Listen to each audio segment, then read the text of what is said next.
To be in my 50s feels good. It feels liberating in ways, and to know, to be comfortable with you don't know everything and you're still learning. It's great. Yeah. I'm Susan Hale, and I currently live in Philadelphia. If you were to go back to your 30-year-old self, what is one thing you'd tell her? If I were to go back to my 30-year-old self, I would I'd tell her to hold on. It's going to be a ride, but it's going to be fun. Yeah. What about your 20-year-old self? My 20-year-old self, keep trying new things. Enjoy yourself. Enjoy yourself. Susan, what makes you feel beautiful? Joy makes me feel beautiful. Yeah, just that internal feeling. It comes up, it shows, and yeah. What are you grateful for? I'm grateful for my health and family and friends, of course, and just the ability to still be learning and continuing to make relationships. Yeah.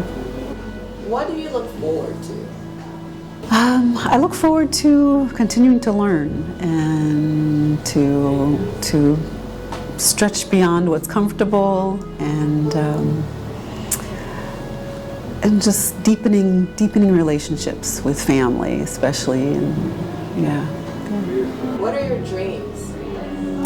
My dreams, I think I'm still working on those. I would still like to travel a bit more, and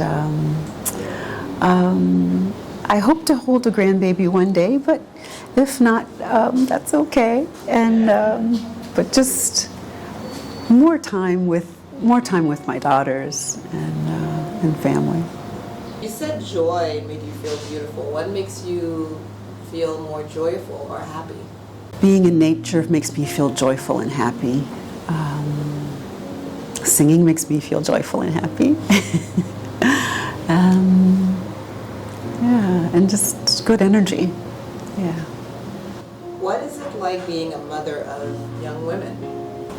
Being a mother of young women is challenging. It's exciting too,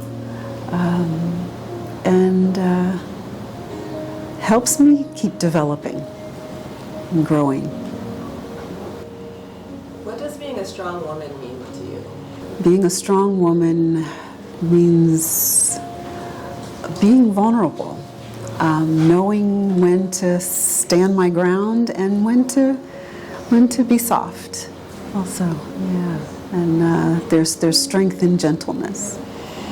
I remembered you saying something along the line that you're anti-aging, and I would love for you to explore that, to explain what you meant by that a little bit more.